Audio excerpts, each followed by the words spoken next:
Salut à tous, j'espère que vous allez bien. Donc, je reviens encore vers vous pour vous parler des choses de cette réalité du visible. Alors, comme je le dis constamment dans mes partages, que Salomon dit qu'il n'y a rien de nouveau. Ce qui a été, c'est ce qui est et c'est ce qui sera encore. Et que le physique est le reflet du non-visible. Le Créateur, par son verbe, parle tantôt d'une manière, tantôt d'une autre, et l'on n'y prend point garde. Alors, toi qui m'écoutes aujourd'hui, si tu ne prenais pas garde autrefois, dès à présent, commence à prendre garde par rapport à ce que tes yeux peuvent voir, tes oreilles peuvent entendre, tes sens peuvent capter au travers de la nature. Analyse bien la situation, retiens ce qui est bon et transmets-le à tes enfants afin qu'ils puissent sortir de l'ignorance parce qu'il y a une formule qui dit que l'homme, la femme, l'être, la créature, l'enfant périt faute de connaissances. Donc, il est primordial pour nous de pouvoir fusionner avec le savoir afin d'avoir une meilleure visibilité des choses. Est-ce que vous comprenez? Et encore, nos pères, nos mères, dans les temps d'autrefois, ont toujours eu à appuyer leur dire par des métaphores, des énigmes, des paraboles, en utilisant les dictons, en utilisant les éléments de la faune et de la flore. Et ils ne peuvent pas aller au-delà. Vous allez comprendre encore une fois de plus pourquoi je dis que nos pères, nos mères, dans les temps d'autrefois, ont toujours eu à appuyer leur dire en utilisant les éléments de la faune et de la flore. Est-ce que vous comprenez? La flore, en fait, ça représente la verdure, toute la décoration que vous pouvez voir dans la nature.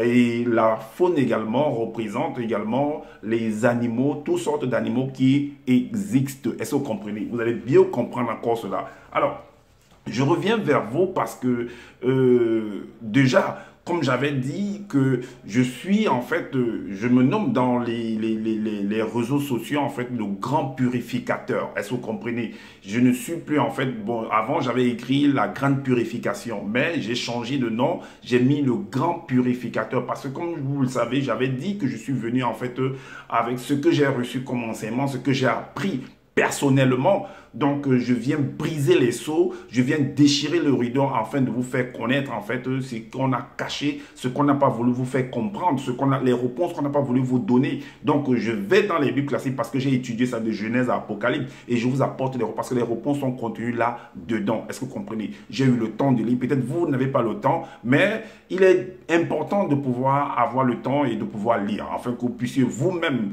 découvrir le poteau rose. Est-ce que vous comprenez? Donc, je reviens vers vous en fait parce que ce personnage qui se donne des titres de Zulula a fait une sortie par rapport, et c'est une vidéo qu'il avait déjà eu, un sujet qu'il avait déjà eu à parler, comme je l'avais dit, qu'il reviendra toujours sur les mêmes choses, sur ces mêmes sujets, et l'étau ne fera que se resserrer sur lui, et il sera à découvert. Est-ce que vous comprenez? Quand tu as découvert en fait dans le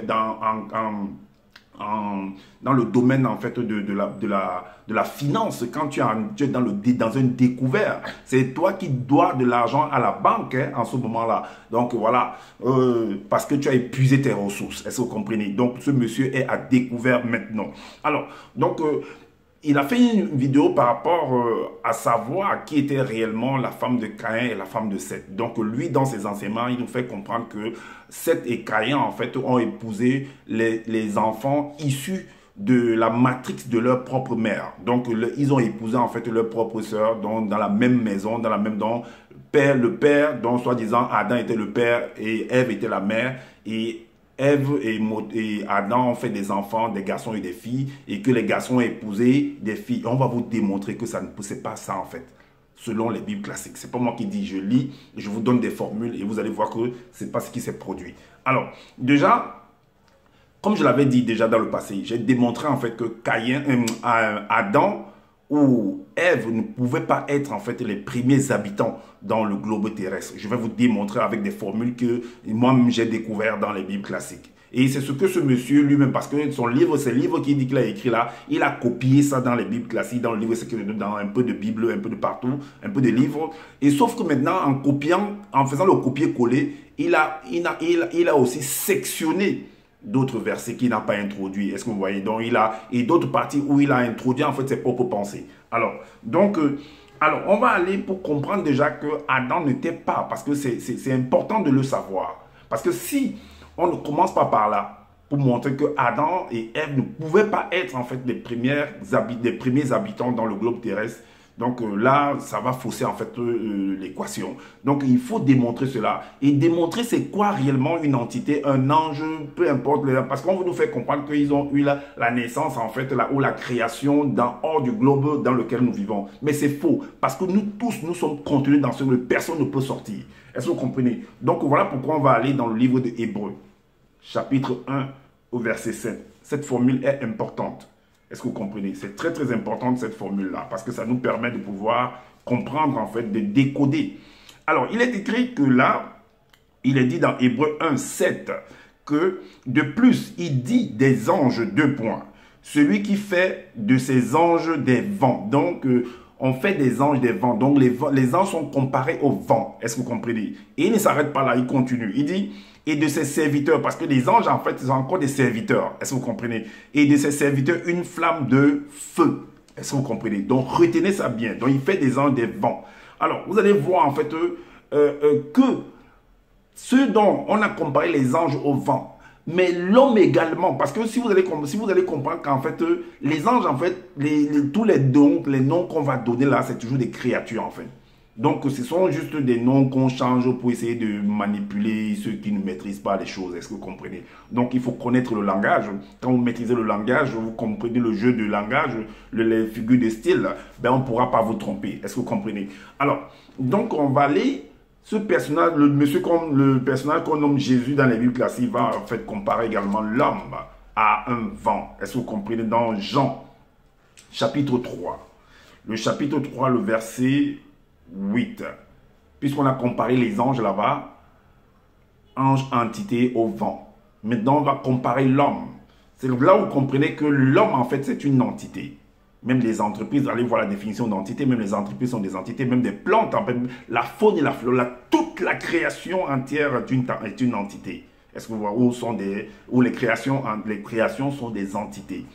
Alors, donc, là il est dit au verset 8 de Jean chapitre 3, le vent souffle où il veut et tu en entends le bruit, mais tu ne sais d'où il vient ni où il va. Il en est ainsi de tout homme.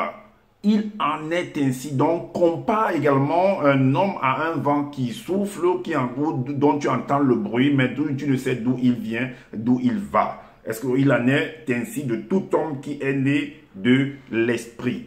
Maintenant, il faut savoir c'est quoi l'esprit, parce que d'autres confondent également c'est quoi un esprit. Alors, j'ai déjà expliqué c'est quoi réellement un esprit. Alors, maintenant, on va aller également dans le livre de Marc, parce que on compare l'homme à un arbre. Est-ce que vous comprenez? On compare un homme à un arbre. C'est pourquoi j'ai dit, vous allez mieux comprendre pourquoi je dis que nos pères, nos mères, dans les temps d'autrefois, ont toujours eu à appuyer leur dit en utilisant les éléments de la faune et de la flore.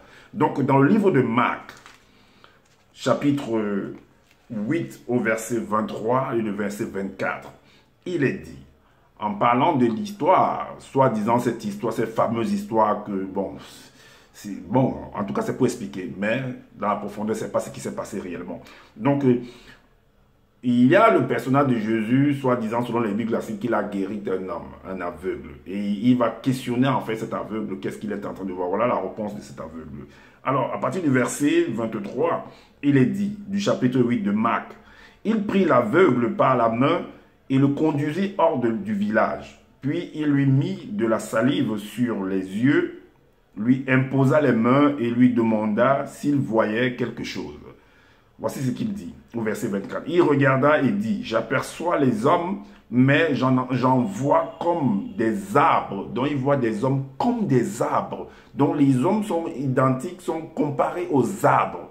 Est-ce que vous comprenez? C'est important ces formules que je suis en train d'exposer. Donc et maintenant à la suite il dit, et qui marchent. Donc il voit des hommes comme des arbres et qui marchent. Maintenant, on va confirmer encore cela que réellement un homme que nos pères, quand ils veulent appuyer leur dit, ils utilisent des proverbes. On va aller dans le livre de Daniel.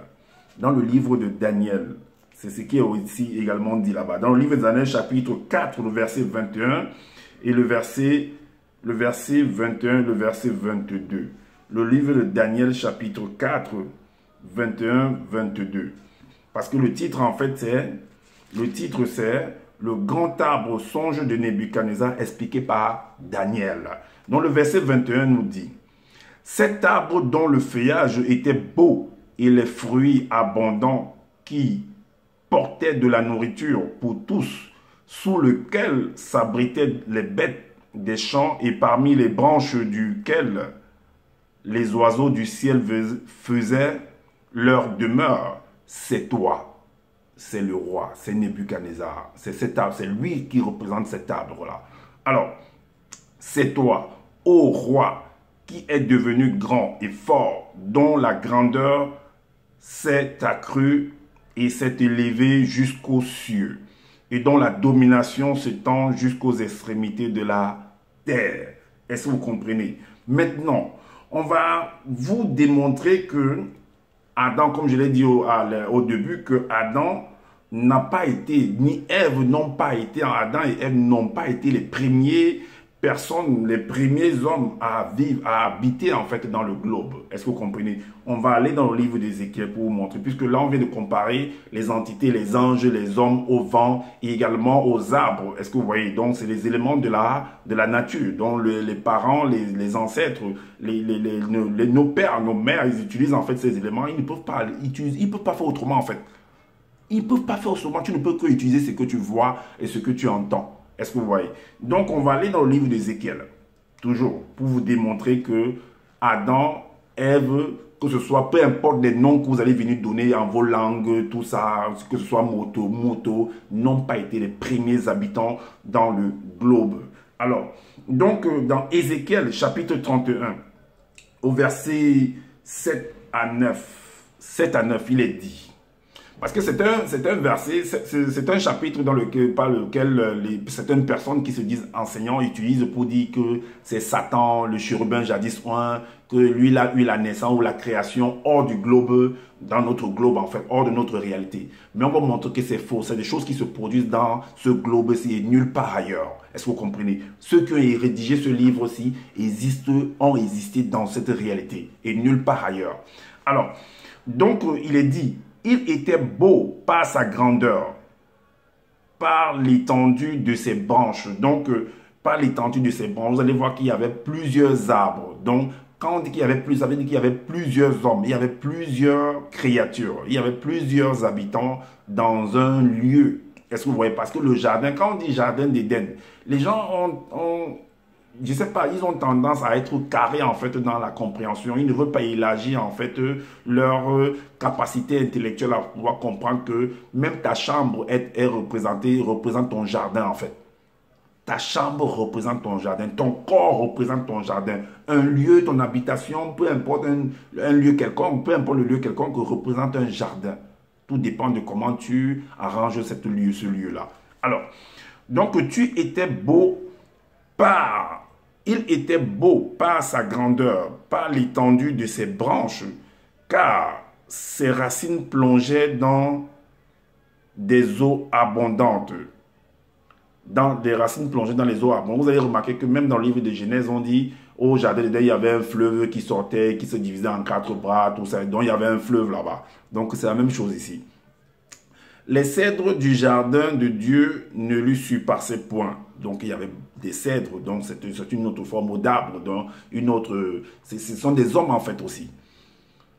Alors, ne lui surpassaient point, donc il y avait plusieurs cèdres en fait.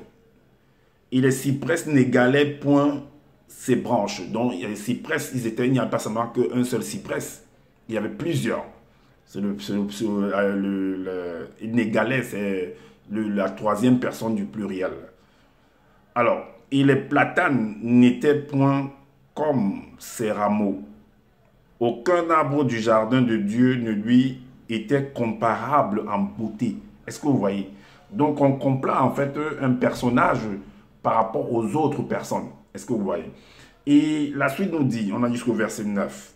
Je l'avais embelli par la multitude de ses branches et tous les arbres d'Éden dans le jardin de Dieu ne lui portaient envie.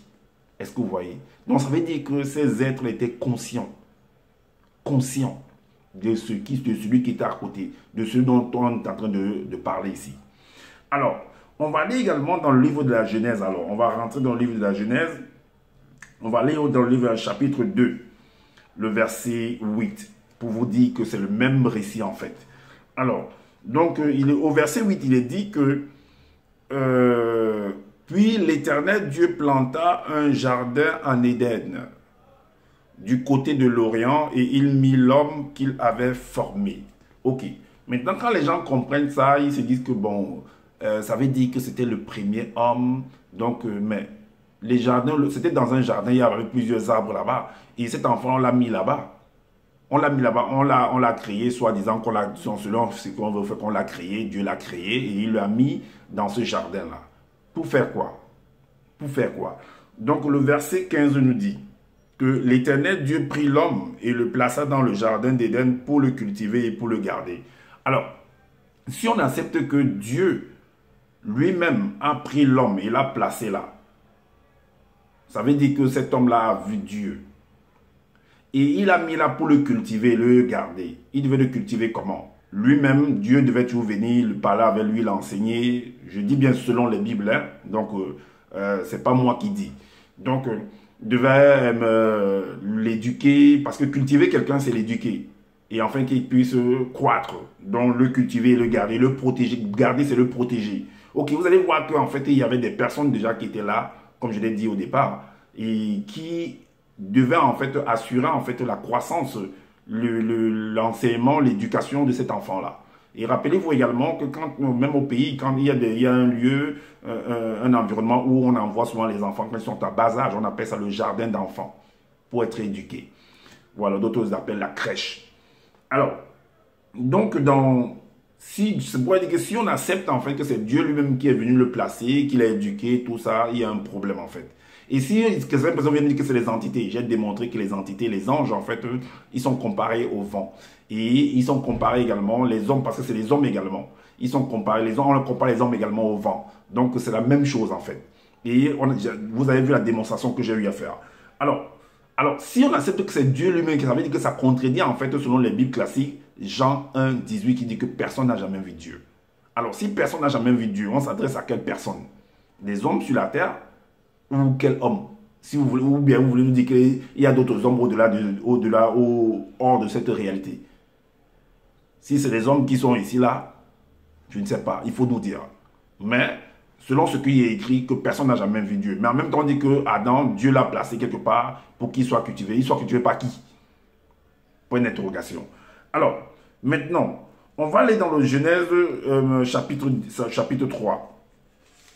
Genèse chapitre 3 au verset 8. Au verset 8. Vous allez comprendre que, en fait, ça ne pouvait pas être, selon les Bibles, si selon les Bibles, on accepte que Dieu, en fait, c'est le Créateur, ça ne pouvait pas être lui. Alors, donc, ça ne pouvait pas être le Créateur pour faire ce travail-là, parce qu'il commissionne, il fait de ses anges, il est commissionné. J'ai démontré également que celui que, on va appeler dans la Bible classique, Yahvé, l'Éternel, Dieu, tout ça, c'est le monsieur de Zola, il appelle ça Loba. J'ai dit que c'est une sirène, j'ai démontré que c'est une sirène de Zo, c'est une Mami Wata, c'est une Djengu. Est-ce que vous comprenez? Selon ce que lui-même, il est venu écrire. Je l'ai démontré cela. Donc, dans Genèse 3, au verset 8, vous verrez que là-dedans, en fait, il y a eu un problème. Selon ce qu'il y a eu une situation, une circonstance qui s'est produite, et l'homme qu'on appelle Adam et la femme qu'on appelle Ève vont être confrontés en fait à d'autres personnes qu'on va appeler les entités, d'autres on dit les anges, c'est des hommes. Parce que j'ai démontré que j'ai démontré avec Hébreux 1,7, j'ai démontré avec Jean 3, 8. Est-ce que vous voyez? J'ai démontré également avec Marc 8, 23, 24. Les arbres, le vent, ainsi de suite. Donc, c'est des comparaisons que nos pères utilisent pour pouvoir appuyer leur dire. Maintenant, donc là, cet homme-là va aller se cacher derrière des arbres. Lorsqu'il va se confronter, il sera devant, en fait, il sera face. Il devait répondre, en fait, de ses actes. Il va aller se cacher derrière les arbres. C'est ce que même ce Zoula-là a écrit. Maintenant, lisons d'abord dans le livre des Bibles classiques. Et puis, on va prendre le livre de ce monsieur pour lire ce verset-là. Donc, dans Genèse 3, au verset 8, il est dit... Alors, ils entendirent la voix de l'Éternel Dieu qui parcourait le jardin vers le soir. Et l'homme et sa femme se cachèrent loin de la face de l'Éternel Dieu, au milieu des arbres du jardin. Donc, il allait se cacher.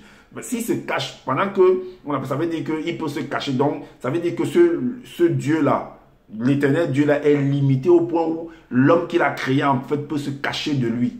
Est-ce que vous voyez? Or, dans certaines versions, on dit que tout est à nu devant sa face. Donc, vous-même, regardez. Alors, allons dans le livre de ce monsieur, vous allez voir ce que lui-même il a écrit. Vous allez voir ce que lui-même il a écrit dans Genèse, dans Origine, chapitre 3, au verset 8. Allons voir ce que lui-même il a écrit. Il a écrit quoi? Que plus tard, il entendit la voix puissante de l'entité. Ce n'est pas lui, il a plutôt écrit l'entité. Donc là-bas dans la Bible, on a écrit l'éternel Dieu. L'entité, j'ai bien dit que les entités, c'est des anges, donc il fait de ces entités. Dans d'autres versions, dans Hébreux 1, 7, dans d'autres versions, on parle des entités, dans d'autres versions, on parle des anges, des vents. Et on compare également l'homme dans, voilà, comme j'ai dit dans Jean 3, 8, à des vents également. Donc c'est pareil. Donc ce sont des s'adresse aux hommes du visible. Alors, donc il entendit la voix puissante de l'entité qui parcourait le jardin au milieu de la chaleur de la nuit. Moto et Muto allaient se cacher derrière les entités du jardin pour ne pas être vus par l'entité. Donc ça veut dire que même cette entité également est limitée. Cette entité qui est venue, on dit la puissante entité, donc elle-même elle est limitée au point où Moto et Muto peuvent se cacher de lui également. Est-ce que vous voyez? Parce que si le créateur, soi-disant Loba, que lui il appelle Loba, que c'est le créateur, moi j'ai dit que c'est une sirène des eaux, c'est une Djengo, c'est une Mami Wata. Donc, j'ai dit que c'est une Djengo, c'est une Mami Wata, comme je le disais tantôt. Alors, donc ça veut dire qu'il y a un problème en fait. Donc, elle aussi, elle est limitée. Donc, Moto, en fait, est plus puissante que cette entité au point de se cacher, en fait, à la vue de cette entité-là. Alors,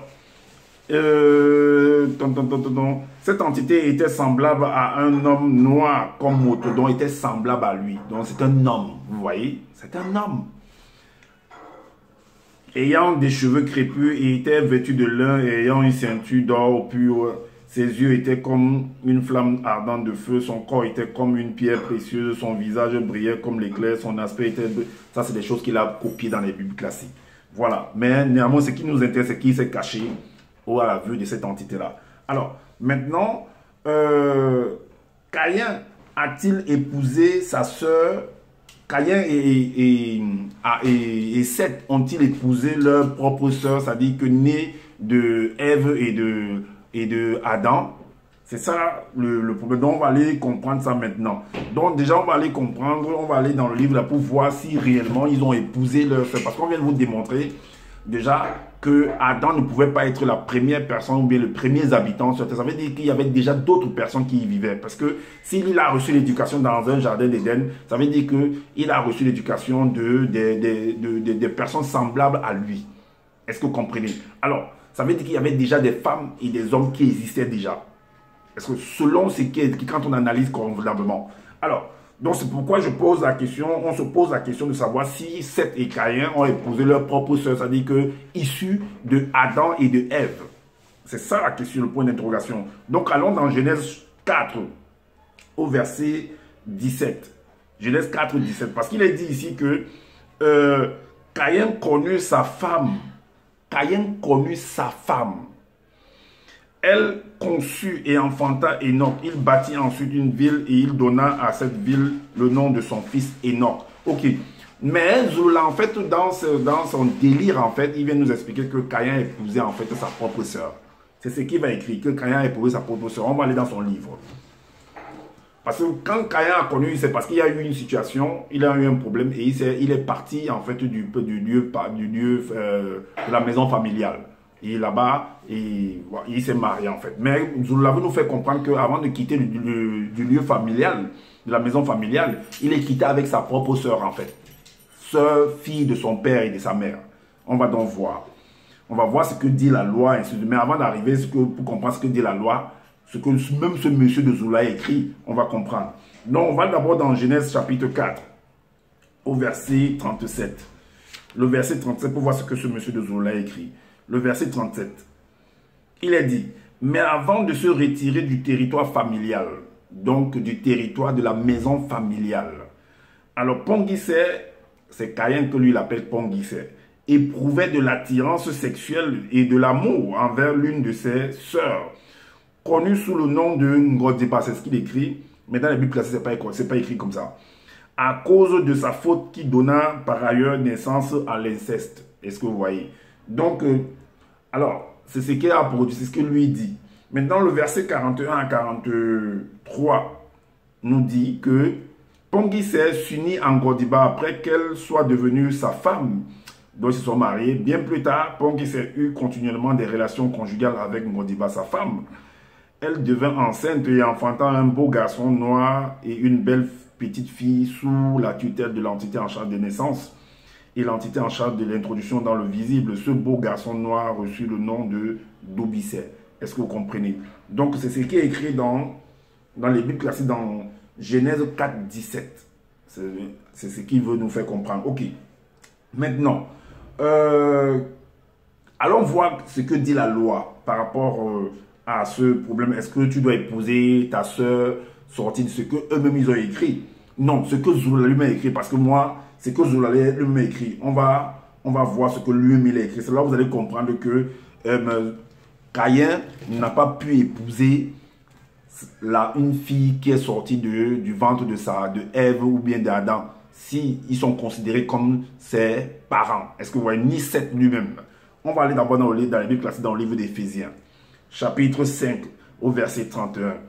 Il est dit que c'est pourquoi l'homme quittera son père et sa mère et s'attachera à sa femme. L'homme quittera son père et sa mère et ira s'attacher à sa femme ailleurs. On n'a pas dit qu'il quittera son père et sa mère en prenant sa soeur dans la maison là pour aller s'attacher et c'est pas ailleurs. Non, on a dit qu'il quittera seul et il passe s'attacher à sa femme quelque part. Je ne sais pas, la femme là était quelque part. Je ne sais pas qui c'est. Alors, maintenant, donc, s'attachera à sa femme et les deux deviendront une seule chair. Dans notre version, on dit comme une seule chair. Maintenant, c'est écrit également dans le livre de Matthieu. Ce que vous avez vu, on vient de lire dans Éphésiens. C'est écrit dans le livre de Matthieu. Matthieu, c'est écrit également dans le livre de Matthieu, chapitre 19, le verset 4 et le verset 5.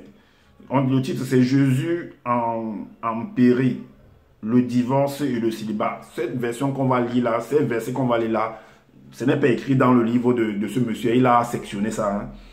Donc, il est dit à partir du verset 4 à 5, il est dit que il répondit.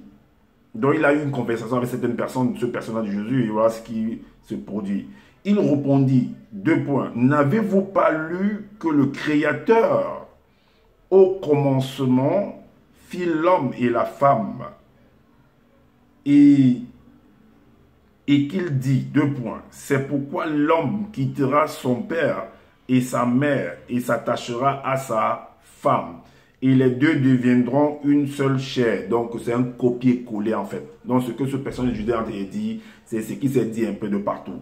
Maintenant, on va aller dans le livre de la Genèse également. Donc, cette parole-là a été dite là-bas également. Donc, dans Genèse 2, au verset 24, il est dit, c'est pourquoi l'homme quittera son père et sa mère et s'attachera à sa femme et ils deviendront une seule chair. Et c'est cette loi que Caïn va accomplir en fait. C'est cette loi que Caïn va accomplir tout simplement. Il va accomplir ça. Voilà pourquoi on va aller dans le livre, avant de lire ça, avant de lire le dernier verset là, on va aller dans le livre de ce monsieur. Parce qu'on a oublié en fait de lire la loi qui est écrite dans le livre que Zoulalum a écrit par rapport à si on doit épouser sa soeur. Donc c'était les 10 commandements. Lui il appelle ceci les commandements et les lois morales. Est-ce que vous voyez de son loba, de son loba qui est une sirène des eaux, une mamie wata en fait. Voici ce qui est écrit au verset 22. Moi, je n'ai pas vu ça dans la Bible classée là-bas. Si vous avez vu ça, vous nous direz en commentaire. Donc, dans Exode, chapitre 12, au verset 22, il est dit ici là que c'est Zoula lui-même qui a écrit, voici ça, son livre, des excréments spirituels qu'il est venu écrire. Il dit, tu ne dois point avoir des relations sexuelles avec ta sœur. tu ne dois pas avoir des relations sexuelles avec ta soeur. Est-ce que vous voyez? Des relations sexuelles avec ta soeur, fille de ton père et de ta mère, ni ta demi-soeur. Mais si toi tu as écrit ça, que tu ne dois avoir des relations, dans la loi là que Moïse, on a les entités soi-disant données à Moïse, dans ton livre là. Mais Moïse n'était pas, quand Adam ou bien ton moto et l'autre et Mouto existait, Moïse n'existait pas encore. Donc tu veux me dire que Moïse et Mouto ne savaient, Moto et Ève et Mouto ne savaient pas, ne connaissaient pas cette loi là. Tu veux nous dire que Caïn, Abel, tous ses enfants ne connaissaient pas cette loi là. Ils ne connaissaient pas. Donc Moto a accepté que sa fille parte en mariage sur son fils, sachant qu'il y a une loi qui interdit cela. Mais finalement, même, on est même dans quoi là? Si c'est le cas, mais vous, on est dans quoi alors? Ça sert à quoi là d'obéir à toutes ces lois, donc de vouloir obéir à ces lois-là, à ces paroles-là? Si néanmoins les paroles ont été de le Créateur, soi-disant, ton loba a donné des paroles, et les gens piétinent et bafouent ça sert donc à quoi? Ça sert donc à quoi d'obéir à ça? Donc, est-ce que Caïn, puisque Caïn, tu nous fais comprendre que Caïn en quittant, dans Origine 4.37, Caïn en quittant la maison de son père, le cocon familial, il a pris sa soeur et est parti avec sa soeur. C'est ce que tu as écrit. Dans Origine 4.37, 41 à 43, c'est ce qui est écrit. Ils sont mariés, ils ont eu un enfant. Et donc, alors, donc, on a vu que dans Genèse 24, que voilà, Genèse 2, 24, voilà, que tu quitteras ton père et ta mère. Donc, on revient dans Genèse 4. Genèse 4, verset 14. À partir du verset 14. Genèse 4, verset 14. Genèse 4, verset, Genèse 4, à partir du verset 14. On va lire. Que ça ne pouvait pas se passer ainsi. Alors, voici, tu me chasses. Donc, comme on dit, tu quitteras ton père et ta mère et tu t'attacheras à ta femme. Enfin, les deux devenant comme une chair. Donc, c'est ce qui s'est produit avec Caïn. Dans Genèse 4, dans les Bibles classiques, bien entendu, il est écrit que, à partir du verset 14, il est écrit que, voici, tu me chasses aujourd'hui de cette terre. Je serai caché loin de ta face. Je serai errant et vagabond sur la terre. Et quiconque me trouvera me tuera. Donc, on est en train de chasser Caïn du cocon familial, du patrimoine familial. On l'envoie et on le chasse parce qu'il a commis un acte, un fratricide. Oui, un fratricide. Il a tué son frère, en fait. On le chasse, en fait, de ce lieu. Voilà. Donc, en le chassant, il quitte cet endroit-là pour... Il va rencontrer sa femme plus tard. Et il s'attachera à cette femme-là. Est-ce que vous voyez? Voilà pourquoi au verset 16, il est dit, puis Caïn s'éloigna. Caïn s'éloigna de la face de l'Éternel et habita dans la terre de Nod, à l'orient de l'Éden. Donc il a quitté ce lieu familial. Il a laissé ses frères, ses soeurs, ou si son père avait des frères, si son père il avait des soeurs, il a laissé ça. Il est parti seul. Il n'est pas parti avec quelqu'un là-bas. Alors, le verset 17 nous dit, là-bas quand il est parti maintenant, parce que là, il a quitté, il est parti. Au verset 10, on dit que Caïn connut sa femme. Il a connu sa femme là-bas, là où il est parti. Dans le lieu où il est parti habiter. Parce que la formule dit que l'homme quittera son père et sa mère, s'attachera à sa femme. De l'autre côté là-bas. Donc, Caïn connut sa femme. Elle conçut et enfanta Enoch. Il bâtit ensuite une ville. Et il donna à cette ville le nom de son fils Enoch. Mais, vous pensez que, on dit qu'il est parti, il a connu ça, il a bâti une ville. Bon, si on considère en fait tel que vous voulez, je ne sais pas comment vous imaginez la ville, même si c'est un village, vous pensez que Caïn, dont il a pris la femme, il est parti, ils ont bâti une ville seule, à deux, lui et la femme là qu'il a pris chez son père là, qui est soi-disant, on veut nous faire comprendre qu'il a pris une femme, dont il a pris sa soeur, elle est partie, ils ont bâti à deux, une ville. Vous savez ce que c'est qu'une ville? Ou un village, ou c'est pas un quartier? Tu peux bâtir une ville pendant combien de temps? À deux seulement. C'est là que vous comprenez qu'il y avait de la population, il y avait des habitants sur la terre. Donc ils n'ont pas été les premiers enfants dans ce globe-ci. Est-ce que vous comprenez? Donc Caïn et Seth, en fait, ou que tu appelles Longa, ou bien que tu appelles Pongisser, n'ont jamais épousé une fille qui est sortie du ventre de leur maman et de leur père. selon ce qu'on vient de lire, l'analyse là, et selon ce que toi-même tu as écrit, c'est pas possible. Voilà, c'est ce que j'avais à vous partager. Donc, dites-nous en commentaire qu'est-ce que vous en pensez par rapport à ce que vous venez d'entendre. Comme je l'ai toujours dit, je n'ai pas la science infuse. Alors, partagez massivement cette vidéo aussi, afin de faire connaître l'imposture de cet homme de Zola-là. Et abonnez-vous massivement à ma chaîne. Voilà, et pour me soutenir, activez la cloche de notification pour être averti des prochaines vidéos. Et également, prenez soin de votre famille parce que c'est important pour le combat futur. Et prenez soin également de votre santé. Et je vous dis à bientôt pour une prochaine vidéo. Ciao!